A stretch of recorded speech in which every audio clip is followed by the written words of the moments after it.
થી નીચાણવાળા વિસ્તારો જળબંબાકાર થયા છે। લાખણી મુખ્ય બજારમાં વરસાદી પાણી વહેતા થયા છે। આજે પૂનમના કારણે લાખણીની બજારો પણ બંધ જોવા મળી રહી છે। દર વર્ષે સામાન્ય વરસાદમાં પણ લાખણીની બજારોમાં નદી વહેતી હોય તેવા દ્રશ્યો સામે આવી રહ્યા છે।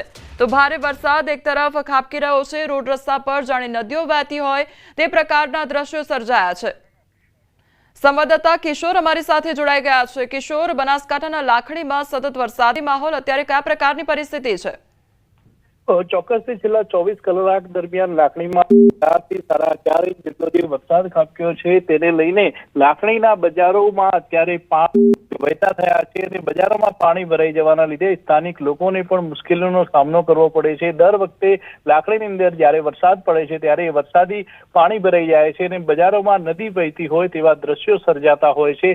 લાખણી સહિત સમગ્ર બનાસકાંઠા જિલ્લામાં વહેલી સવારથી જ પવન સાથે વરસાદી જે ઝાપટાઓ પડી રહ્યા છે તેની અસર સીધી જ જનજીવન પર પડી રહી છે અને ખાસ કરીને સુઈગામમાં છેલ્લા 2 કલાકમાં 2 ઇંચ જેટલો વરસાદ પણ ખાબક્યો છે। જી કિશોર, સમગ્ર માહિતી બદલ આપનો આભાર। તો બનાસકાંઠાનો લાખણી વિસ્તાર કે જ્યાં સતત વરસાદી માહોલ જામ્યો છે, ચાર રીતે યુવકનું રેસ્ક્યુ કર્યું છે। રાજસ્થાન અને ઉપરવાસમાં થયેલા ભારે વરસાદના કારણે બનાસ નદી બે કાંઠે થઈ હતી।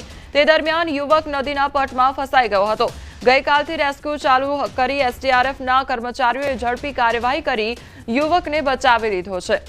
તો 16 કલાક સુધી આ કામગીરી ચાલી હતી અને ત્યારબાદ યુવકને હેમખેમ બચાવી લેવામાં આવ્યો હતો। તો એસડીઆરએફની ટીમ પહોંચી ગઈ હતી અને તેમના દ્વારા આ કામગીરી હાથ ધરવામાં આવી હતી। તો લગભગ 16 કલાક સુધી જિંદગી અને મોત વચ્ચેની આ જંગ ચાલી હતી અને યુવક ફસાયેલો રહ્યો હતો। ત્યારબાદ એસડીઆરએફની ટીમ આવી અને તેમના દ્વારા યુવકનું રેસ્ક્યુ કરવામાં આવ્યું હતું। તો અમીરગઢ પાસે જે બનાસ નદી આવેલી છે તે નદીમાં આ યુવક ફસાયો હતો અને તેને હેમખેમ બહાર કાઢવામાં આવ્યો છે। લગભગ 16 કલાક સુધી આ કામગીરી ચાલી અને ત્યારબાદ યુવકને હેમખેમ બહાર કાઢી લેવામાં આવ્યો છે। તો અમીરગઢમાં એક તરફ સતત વરસાદી માહોલ જોવા મળી રહ્યો છે, સતત અનરાધાર વરસાદ ખાબકી રહ્યો છે, ત્યારે બનાસ નદીમાં જે યુવક છે તે ફસાયો હોવાની ઘટના બની હતી। ત્યારબાદ યુવકને બહાર કાઢવામાં આવ્યો। એસડીઆરએફની ટીમ ઘટના સ્થળે પહોંચી આવી હતી અને તેમના દ્વારા રેસ્ક્યુ કરવામાં આવ્યું હતું। સંવાદદાતા કિશોર અમારી સાથે જોડાઈ ગયા છે। કિશોર, યુવક ફસાયો અને ત્યારબાદ તેનું રેસ્ક્યુ કરાયું, શું અપડેટ?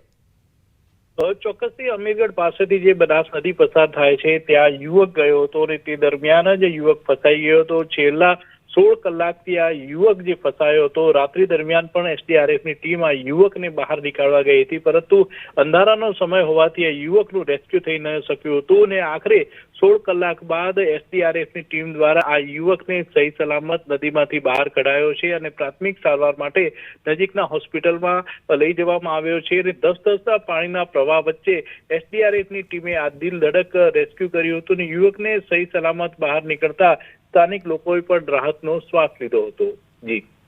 જી કિશોર, સમગ્ર માહિતી બદલ આપનો આભાર।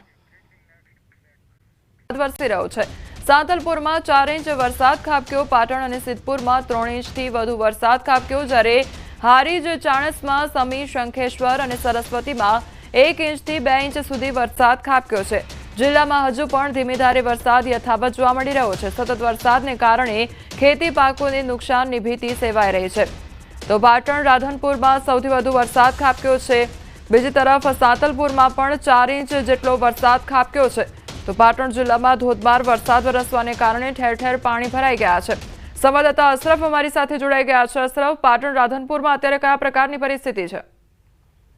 બિલકુલ કોમલ, પાટણ જિલ્લામાં 24 કલાકથી અવિરત વરસાદ વરસી રહ્યો છે, જેમાં સૌથી વધુ વાત કરીએ તો રાધનપુરમાં અત્યાર સુધી 5 ઇંચથી વધુ વરસાદ નોંધાયો છે। તેમાં સાંતલપુર તાલુકામાં પણ 4 ઇંચથી વધુ નોંધાયો, તેમજ અન્ય તાલુકામાં 1 ઇંચથી 3 ઇંચ સુધી વરસાદ। મહત્વની વાત છે કે ગઈકાલથી વરસાદ શરૂ થયો અને અત્યાર સુધી અવિરત વરસાદ વરસી રહ્યો। અત્યારે વરસાદની તીવ્રતા તો ઓછી છે, પરંતુ ક્યાંક ભારે પવન ફૂંકાઈ રહ્યા છે। મહત્વની વાત છે કે રાધનપુરમાં 5 ઇંચ વરસાદ પડવાના કારણે જે મસાલી રોડ વિસ્તાર છે ત્યાં ક્યાંક પાણી ભરાવાની સ્થિતિ સર્જાય છે। બીજી બાજુ સાંતલપુર પંથકમાં પણ વરસાદ સારો છે, પરંતુ ખેતરોમાં ક્યાંક પાણી ભરાવાના કારણે વધુ પડતો વરસાદ હોવાના કારણે ખેતી પાકોને નુકસાનની ભીતિ જોવા મળે છે। એટલે ચોક્કસ છે કે 24 કલાક વરસાદના કારણે વરસાદ તો સારો એવો પડ્યો છે, પરંતુ ખેડૂતો ત્યાં ચિંતામાં મુકાયા છે। કોમલ।